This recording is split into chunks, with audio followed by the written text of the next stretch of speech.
Today I want to talk to you about the power of bitterness. I'm going to read you from 2 Samuel chapter 16, verses 21 and 22, where we read this. And Ahithophel said to Absalom, "Go into your father's concubines, whom he has left to keep your house, and all Israel will hear that you are abhorred by your father. Then the hands of all who are with you will be strong." So they pitched a tent for Absalom on the top of the house, and Absalom went into his father's concubines in the sight of all Israel. Everyone knew that Ahithophel was the wisest man in the kingdom of Israel.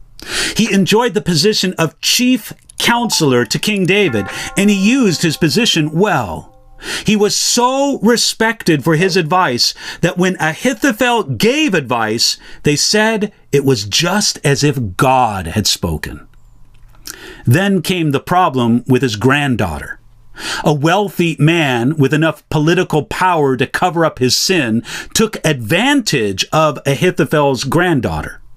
It wasn't easy to cover it all up. Eventually, the powerful man put the husband of Ahithophel's granddaughter to death, and he married the granddaughter. In some ways, the young woman seemed to be fine, but her grandfather Ahithophel knew something was taken from her, something that could never be replaced. A root of bitterness started growing towards the powerful man, and Ahithophel came to hate him.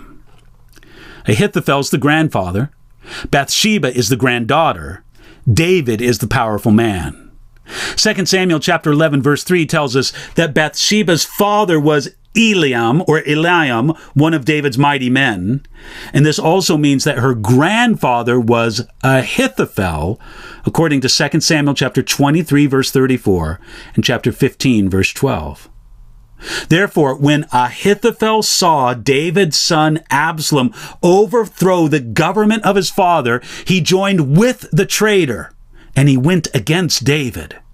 Absalom was delighted to have the wisest man in the kingdom on his side, and he asked him to help establish his kingdom, making the break with his former government of his father David. In response, we read, Ahithophel said to Absalom, "Go into your father's concubines." Ahithophel told Absalom to do something so offensive that it would eliminate any possibility of reconciliation with David. Ahithophel felt that this strong statement would give courage to Absalom's followers. In the ancient world, taking the king's concubines was not only an act of immorality, it was also an act of treason. This was a way for Absalom to not only replace David, but to completely repudiate his father. And just like everyone else, Absalom followed Ahithophel's advice completely. Our text says they pitched a tent for Absalom on the top of the house, and Absalom went into his father's concubines. This disgraceful act says a lot about Absalom, who actually did it. But it also says a lot about Ahithophel, who must have had a strange sense of satisfaction in seeing David's women violated in a similar way to how his granddaughter Bathsheba was violated. This shows the power of bitterness.